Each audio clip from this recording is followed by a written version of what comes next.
This is the Investor Connect podcast program. I'm Hall T. Martin. I'm the host of this show in which we interview angel investors, venture capital, family offices, private equity, and many other investors for early stage and growth companies. I hope you enjoy this episode.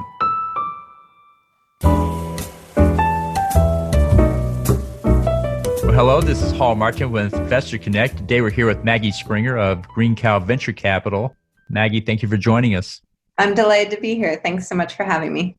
So what was your background before investing in early stage companies? What did you do before this? I started several real estate investment funds, and there's a long cycle for turnarounds and developments. So it gave me time to explore some early stage companies while doing that work and thinking about things more thematically. I found a lot of inefficiencies in the running of the properties that we were taking over and was able to use operational techniques to address that, whether in management, utilities, or building. And these proved really meaningful drivers for our bottom line. So thinking about these concepts of scarcity and inefficiency were impacts then, and they're still core to our thesis at GCVC now.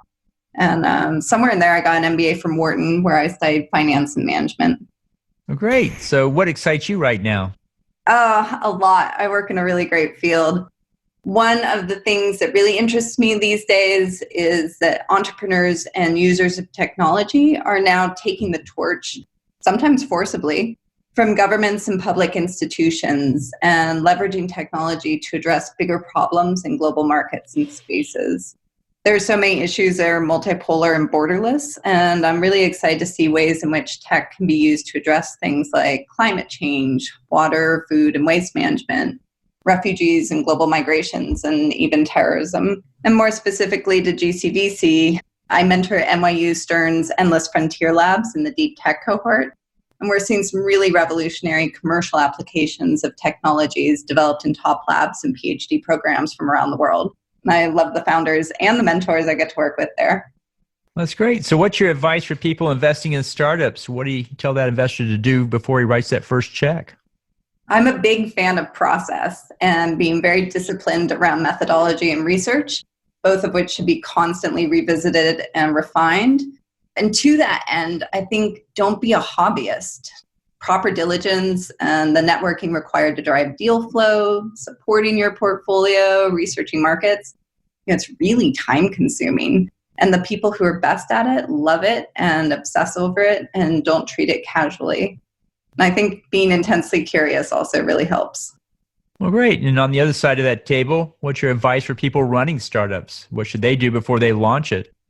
There's lots of advice for people working on startups, but 4 things. First, be realistic.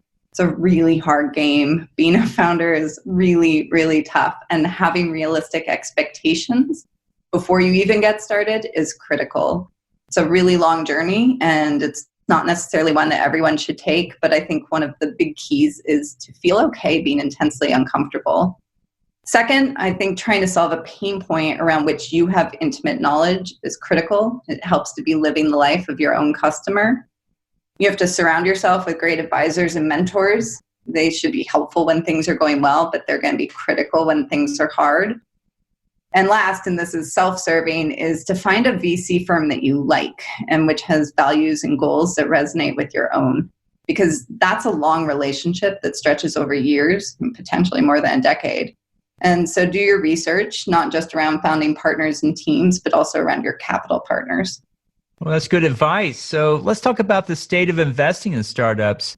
How do you see the industry evolving, and what changes do you see coming up? Across sectors, one of the keys is that tech is more accessible than ever before. It's really commoditized, and it's cheaper than ever before. AI and machine learning platforms allow a lot of plug and play, and a founder can build something and get out to market faster than ever before too. So this is changing the meter of going to market and also the types of founders that we're seeing. A lot of sectors that didn't get to use these technologies meaningfully even a few years ago are now seeing an intersection of sector experts along with technologists creating solutions. And this is driving some incredibly exciting businesses. Conversely, we're also seeing a lot more noise in the space. Well, it's great. Let's talk about your fund and what's your investment thesis for it? We rely on a number of qualitative and quantitative tools to assess startups. But the broad thesis is considering themes of scarcity and inefficiencies in the global market. And I'm often met with kind of blank faces around what that means. This really ties to what we're seeing in macroeconomic landscapes. In the US, we're in our longest expansion economically. And while job growth and GDP are a lot slower than historical benchmarks, startups founded a few years ago, today, and a few years from now are all likely to face exposure to a downturn, which is particularly impactful during an exit. So my partner Vic and I want to be in companies that are solving pain points of scarcity or inefficiency, because these are the companies that have the potential to do well today, but can do better during an economic contraction. And being the best stewards of capital for our LPs means being prepared for exits during a downturn, given where we are in the cycle. Great. Can you talk about one or two startups that fit that thesis? I can talk about startups all day, but I will limit myself. We currently have a portfolio of 9 companies, a number of which have already seen markups or acquisitions. So we're getting feedback from the market that our thesis is compelling. One good example of a portfolio company is Validate out of Colorado, and it's a great story. One of the founders, Todd, who's a CPA and specializes in financial forensics, was unraveling the biggest Ponzi scheme in Seattle's history. It took years, it cost millions in taxpayer money, and a lot of the work was matching transactions to verify what was real versus what was doctored, which, at least the matching part of it, sounds to me mind-numbingly boring. Todd felt like there had to be a better way to do this, and he partnered with his friend and serial founder and technologist, Chris, and together they developed a platform that's using AI to deliver financial audits and third-party verifications. And it's 80% faster, costs about half, and it's greatly improved the accuracy. And the response from users has been incredible. Well, it's great. So you deal with a lot of startups out there. What do you think the main challenges that startups today face in launching that business?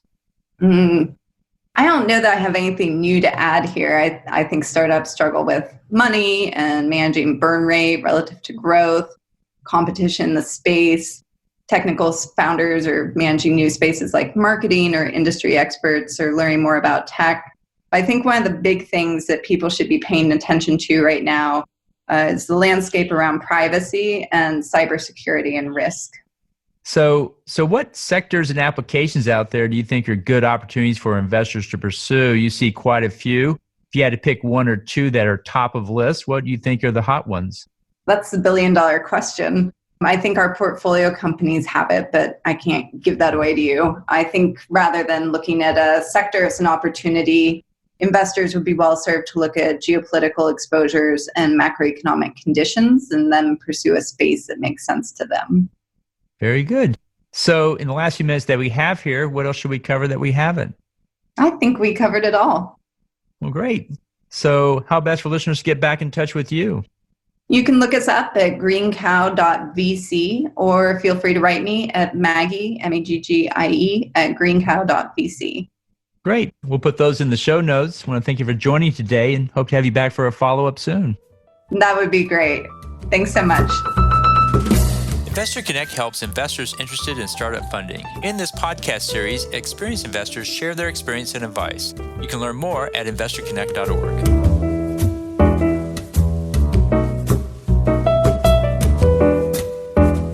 Halti Martin is the director of Investor Connect, which is a 501c3 nonprofit dedicated to the education of investors for early-stage funding. All opinions expressed by Hall in podcast guests are solely their own opinions and do not reflect the opinions of Investor Connect. This podcast is for informational purposes only and should not be relied upon for the basis of investment decisions.